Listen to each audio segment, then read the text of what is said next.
നമുക്ക് ഒരു വെറൈറ്റി ആയിട്ടുള്ള ഒരു സാരി കാണാം. വെറൈറ്റി എന്ന് വെച്ച് കഴിഞ്ഞാൽ നല്ല സോഫ്റ്റ് സാരിയാണ്. അപ്പൊ തന്നെ നമുക്ക് മനസ്സിലാവും സോഫ്റ്റ് സിൽക്കിൽ വരുന്ന സാരിയാണ്. അതുപോലെ തന്നെ ഈ സാരി നമുക്ക് ഓപ്പൺ ആക്കി നോക്കാം.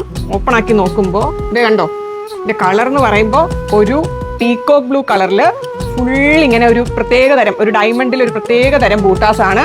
അതുപോലെ തന്നെ ഈ സാരിയുടെ പല്ലു കണ്ടോ, പല്ലു ഫുൾ ഒരു ലൈറ്റ് ആയിട്ടൊരു വീവിങ് വരുന്നുണ്ട്. ഇതാണ് ഈ സാരിയുടെ ബോർഡർ വരുന്നത്. കണ്ടോ, ആ ഒരു ഇതിന്റെ ഒരു റണ്ണിങ് പോലെ തന്നെ, പക്ഷെ അത് വരുന്നത് ബ്ലൂ കളറിലാണ്, പീകോക്ക് ബ്ലൂയിലാണ്. ഇതൊരു ഓറഞ്ച് കളറിൽ വരുമ്പോൾ ഇവിടെ ഒരു പീകോക്ക് ബ്ലൂയിലാണ്. ഈ ഓറഞ്ചും നല്ല നമ്മൾ കാണുന്ന പോലെ അല്ല, ഒരു ഡാർക്ക് ഓറഞ്ച് ആണ്. അപ്പൊ ഈ സാരി അതുകൊണ്ട് തന്നെ വളരെ എന്താ പറയുക, കോൺട്രാസ്റ്റ് ആയിട്ട് തന്നെ എടുത്ത് നിൽക്കുന്ന ഒരു സാരിയാണ്. ഈ സാരിയിൽ സിൽക്ക് മാർക്കും ഉണ്ട്, അതുപോലെ തന്നെ ഹാൻഡ്ലൂം മാർക്കും ഉള്ള സാരിയാണ്. ഇത് ഹാൻഡ്ലൂം വീവിംഗ് സാരിയാണ്. ഇനി ഇതിന്റെ ബ്ലൗസ് നമുക്ക് കാണാം. ഈ സാരിയുടെ ബ്ലൗസ് വരുന്നത് ഓറഞ്ച് കളറിലാണ്, വളരെ പ്ലെയിൻ ആയിട്ടുള്ള ഒരു ബ്ലൗസ് ആണ്. അപ്പൊ ഈ സാരിക്ക് അത് വളരെ കോൺട്രാസ്റ്റ് ആയിട്ട് തന്നെ ഈ ബ്ലൗസ് നിന്നോളും. ഈ സാരിയുടെ പ്രൈസ് വരുന്നത് 14,495 ആണ്. നിങ്ങൾക്ക് ഈ സാരി ഇഷ്ടപ്പെട്ടിട്ടുണ്ടെങ്കിൽ നിങ്ങൾ എനിക്ക് DM ചെയ്യുക, അല്ലെങ്കിൽ എനിക്ക് വാട്സപ്പിൽ മെസ്സേജ് ചെയ്താലും മതി. താങ്ക്